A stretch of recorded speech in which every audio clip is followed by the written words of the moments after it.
Here's a preview of what we're going to be accomplishing by the end of this video. I got a whole lot done with this rig. I did not finish everything I wanted to. I still need to get the rig for the tail all masked and have the fur patterns in there. But for the body is all set. I'm going to show how I vectored all of this artwork, as well as giving some introduction to masking and cutter nodes in Toonboom. I'm still pretty new to figuring out how all of these things work, but at the end of this process, at least for right now, this is what we're looking at in terms of the node view. And it looks like a bunch of spaghetti. It kind of is. I still need to organize a lot of it, but yeah. And I'm also going to be given a little list of things that I really should have gone over in my first part when I was talking about how to set up your actual file for rigging. Because I actually had to go through a little bit of heartache fixing some things that I was like, damn, I should have done that beforehand. So I'm going to give you all that information now so you guys don't have to go through that later when you're making your rigs. But yeah, with that, let's start talking about vectoring artwork in Toonboom.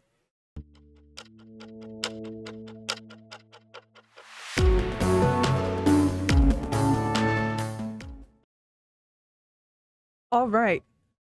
First, housekeeping things for stuff that I did not mention in my previous videos. You're going to want to go into your preference settings, and in here, you're definitely going to want to change some things. So I'm just going to undo the stuff that I have that is just very nice quality of life stuff. All right, so when you open a Toonboom file, this is pretty much the default settings that are, oh, no, that one too. These are the default settings that you're going to have. And the first thing I do is the levels of undo. I change it from, I think the original is 100 or something. I just put an extra 0 on it because you're never going to know how many times you're going to want to undo. It's just nice to have that as an option if you ever find yourself making a mistake. The other thing that is ridiculously important, especially for rigging, is to have focus on mouse center applied. So what happens when you have focus on mouse center applied is that you'll see that every window that I pop into, it'll just immediately show up with a red box. And this is really neat because this means that I can be clicking on some stuff in my node view and then shift over right to my drawing view and not have to deselect anything that is in there. Because you'll see that if I click on this drawing and I click into the camera view, it will no longer be selected. And there's some actions when you're rigging that you just cannot do if you do not have focus on mouse center on. So that's the first thing. The next thing is that you're going to want to go to your drawing tab and then click brush size cursor. That's just a quality of life thing. That's nice to have on generally. And the third thing we're going to do is look back into this little settings box, and we're going to click on two things. We're going to go default separate positions for pegs, click that on, and stop motion keyframes, click that on.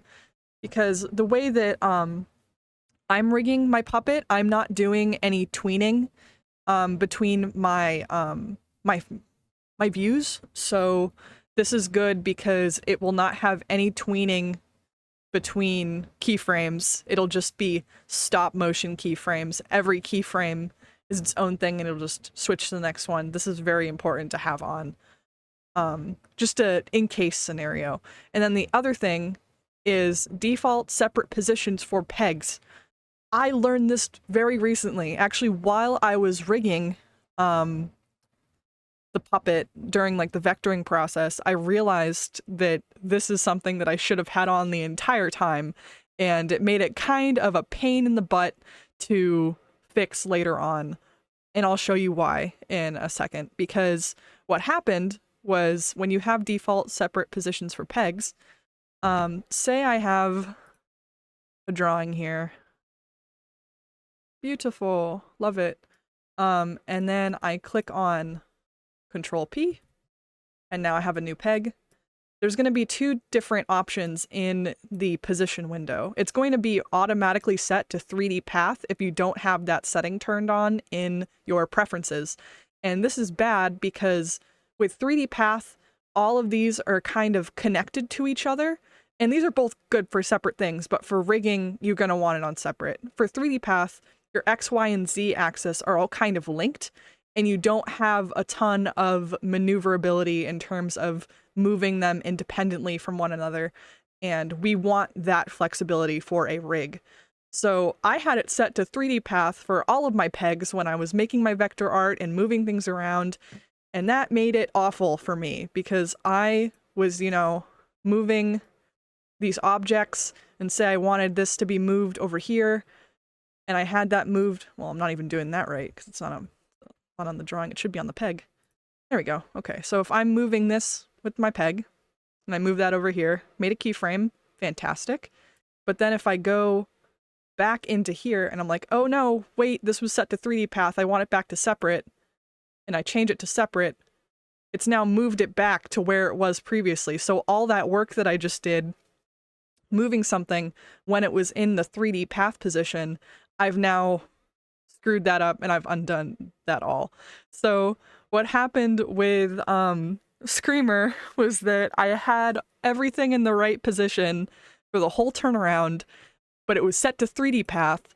So I had to go out, select everything, and then change it to separate and reposition all of my artwork.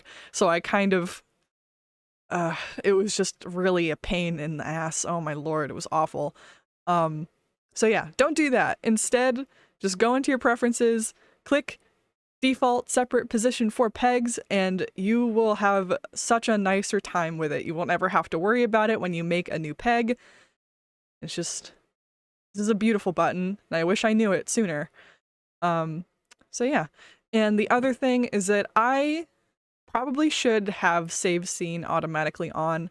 I've gotten into the habit of just trying to really focus on remembering to save new versions of my work, because this will just auto-save over the version that you currently have, and I don't like to do that.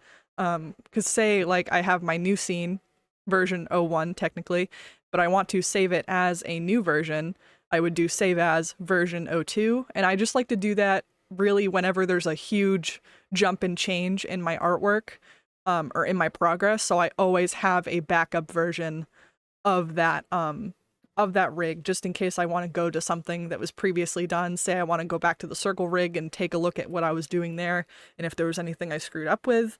And I think just it's good to get into the habit of saving, like, every 30 minutes and not have to make sure that the computer's doing it for you, make sure that you're just, like, actively engaged with your work and doing it yourself. That's just a personal thing. If you want to turn that on, you can go ahead and do that. And the final thing in your preferences that I would definitely suggest turning on whenever you open up a new scene is going into your Advanced tab and clicking Support Overlay and Underlay Arts. This will just be very useful for when you're masking things. These are your different layers that we have here. We have the line art, the color art, and then that's default, but when you turn on that setting, it also gives you overlay and underlay. And this is stuff that we can utilize when we're masking different parts of the body together, or wanting to create more complex hierarchies of layers within one drawing. It's just very nice to use, especially for facial assets. So we'll be talking about that later. But yeah, that's really all you need to do for setting up a new scene for rigging. Toonboom, if you didn't already know, is a primarily vector-based program. There's a ton of videos out there to explain exactly what that is, but at its core, it means that the brushes that you use in Toonboom don't use pixel or bitmap. They use anchor points and curves to create the line that you're drawing mathematically in the computer and in the program. Toonboom has two different vector-based tools, the brush or fill tool and the pencil or stroke tool. All right.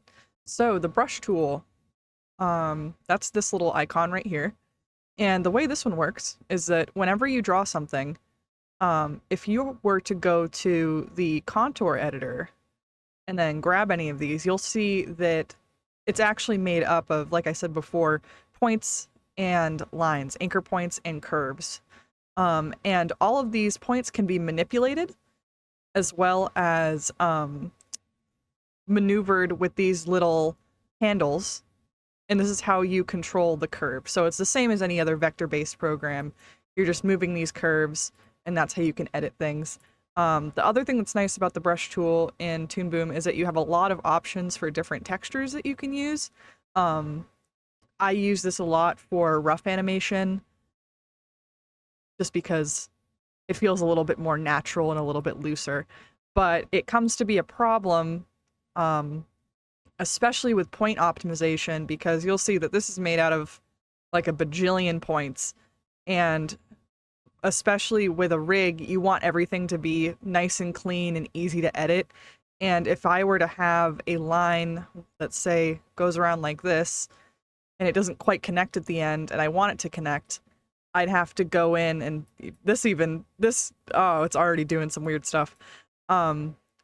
This is technically connected, but it's not connected at the end, so it's just a little bit funky to really deal with.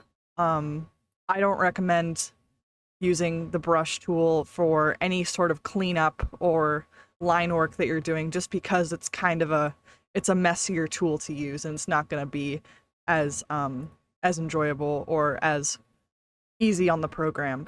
So the other tool that we have that is standard for cleaning up work, both with just traditional 2D animation and with puppet animation, is the pencil tool or the stroke tool.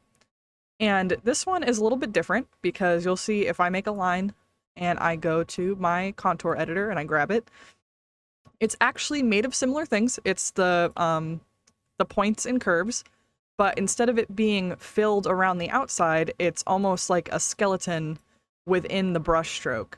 And what's cool about this is that if I were to go to the select tool and then go ahead and select my line, I can roll down here to the pencil selection, and you can actually change your brush in real time. And there's not as many textures as there are with the brush tool. It's not as customizable. I'm sure that there's ways to make new ones, but these are the default ones that you have, and you can go through and change these to different things.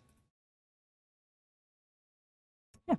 And what's also really nice about this is that this is something we're going to be using a lot, is this tool right here, the magnet. When I'm going about, so say I have let's just make a new thing here. Turn the opacity down a little bit. So say I have a circle, a horrible circle, because I'm drawing with my mouse, but I have a circle, and I want to clean this up. So I'm on my new layer, and so I go and trace around. And one thing that you'll notice is that if I go and select this, or don't mind me. Oh, this is awful because of how messy my thing is, but it's okay. But you'll see that these actually aren't connected, because even though they look visibly connected, if I were to go to the brush, not the brush, the selection tool, and I select my line, and I make it really small, you'll see that these aren't connected. So it really depends on your points if things are connecting or not. And this is important for when you go to color things, because if I were to go to the color art layer, which is how I'm going to be coloring all the parts in my time lapse, and you'll see me doing that, is that there's this button up here called Create Color Art from Line Art. And when you do this, it takes the skeleton of the points and curves that are in your line art layer and drops it down to the color art so you can easily color things. But in this state, when you see these little two yellow points, they're not connected to each other. So if I go to the fill bucket and I try to paint anything, you'll see that it's not working. No matter how hard I try, it's not wanting to do the thing. So if I go back and I go back to here, go to the contour editor and click my line, and having the magnet enabled, clicking this and dragging it over to this point letting it go on the point, it merges together and connects your lines. And this is awesome because now I can go down to the color art, go to my pencil, create color art from line art, and then if I go to my bucket and I have a new color selected and I select it, there we are. We have the line art and the color art on 2 separate layers, but they're both utilizing the same points. And other things that you can do with this is if I am in my contour editor setting and I wanted to be editing both the line and color art at the same time, you can do that. There's this little button right here and you can go and select something and, you know, edit those in real time. And one more thing, actually, that I just was reminded of is when you originally open a scene in Toonboom, there's something that may be automatically turned on, which is auto close gap. And I don't like having this setting on just because whenever I make a line with this on and I go and make a circle or something and I go to here and now it's connected, but it's not connected in the way that I would like it to be. Because I would want to go and make sure that this is, ooh, yeah, it doesn't like, it makes a little gap. It doesn't really fill in the actual line that's there. It's just automatically closing it with a new curve. And I don't like when it does that. It's just really irritating if I ever want to edit this line in the future. So I just prefer to have that setting off. It's good practice to have it off anyway so that you get into the habit of going through all of your line art and closing it yourself. It's kind of a tedious process, but it gets faster as you do it more. And yeah, that's what we're going to be using to vector all of my artwork. And you'll see with Screamer that it's really just a long process of making sure that everything's closed up together and that everything's overlapping in the same way that my circles are in my circle rig, because that's what I'm going to be using as a guide to make my vector artwork and make the joints work properly. All right, now I'm just going to let this time-lapse run while I'm vectoring things, and I will be back to talk about cutter nodes later on.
Alright, now that I'm done vectoring all my artwork, this is when I get into masking, and I'll explain this really briefly. This could probably have its own video, but I'll try and make it concise.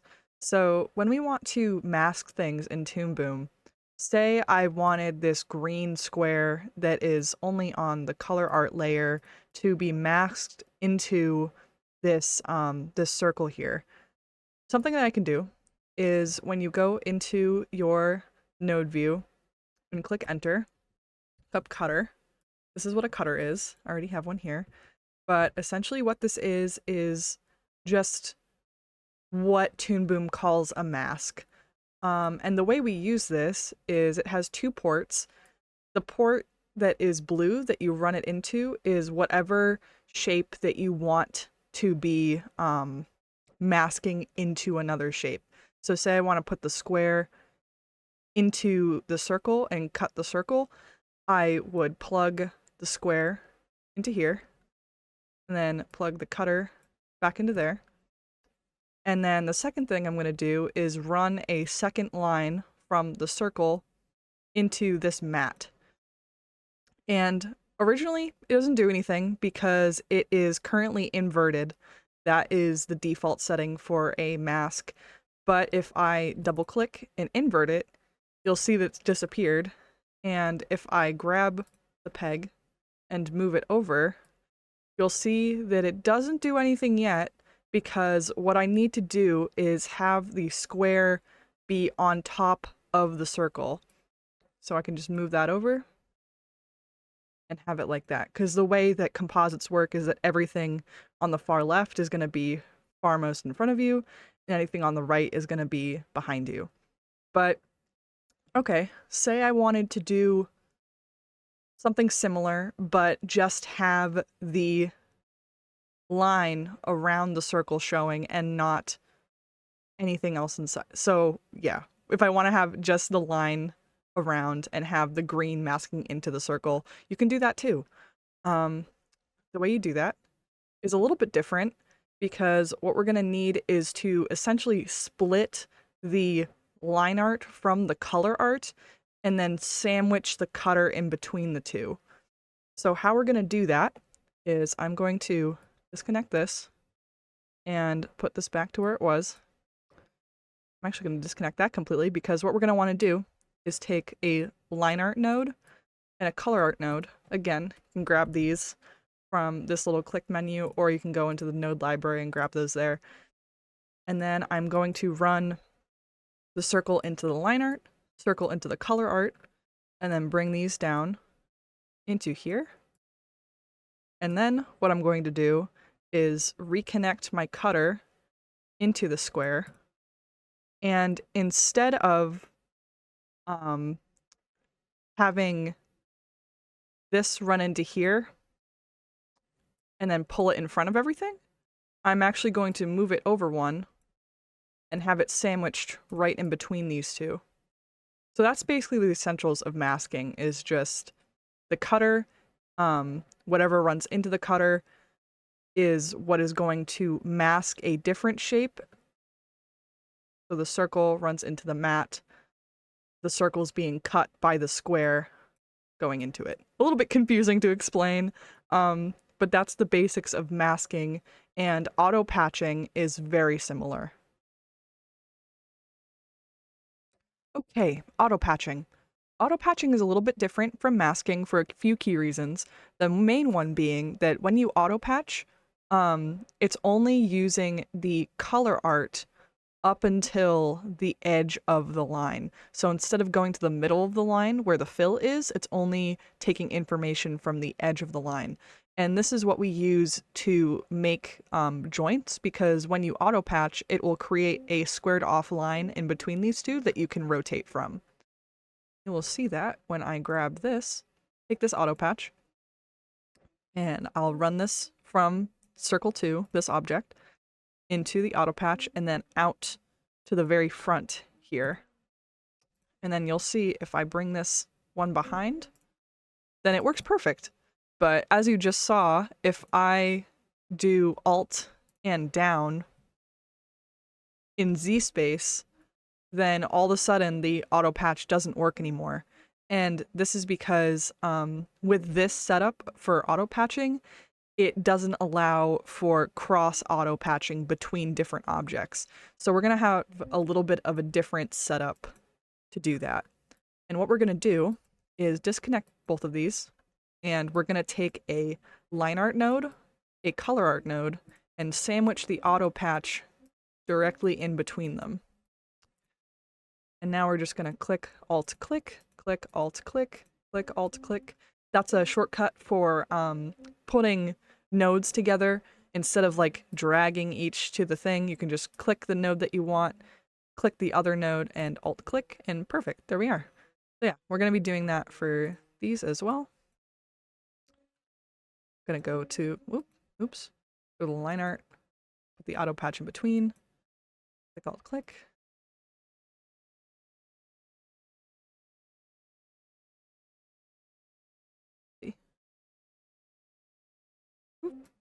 My bad. There we are. Pull that up so it's a little bit more visible. And now, what I'm going to do is actually put the cutter into the line art for each of these. If you click Alt and then drag it into whatever line that you want, it will automatically just sandwich that right in there. And now what I'm going to do is from the auto patch, I'm going to grab the auto patch, drag it over into the mat of the other object, and do that across each other. And now you'll see with this little setup that if I move this object back and forward in Z space, you can kind of see that difference with the selection there, that we still have this auto patch working. And that's exactly what we want. And this is a little easy thing to remember.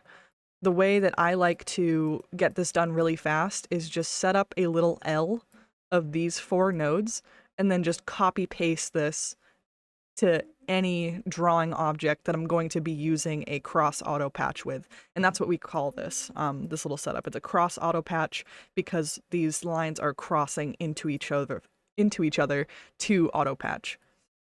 And yeah, that is auto patching.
And here we are, back where we started. I would say that it took me between vectoring and masking and organizing everything, and going off of the footage that I recorded, it was around 9 hours of work to get to this point.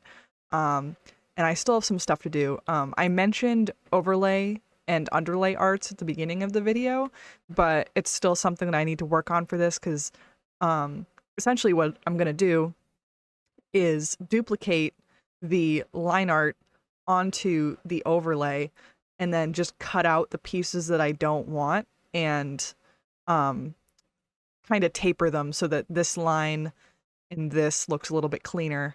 But yeah, other than that and masking and doing that to the tail, really most of the vectoring for the body is done. And I had some good feedback for my node view. This is not how a node view should be organized in its final version. Really, it should be kind of almost read like a book, I suppose, from head to feet. So these are not going to be stacked up on each other by the time I fix those. And obviously there's a lot of like lines going like across everything that I need to be cleaning up as well. But that is a story for a different time because I am tired and this took a stupid amount of time, not even without me having to reorganize everything when I changed the pivots to separate. That was still so annoying. Oh my goodness.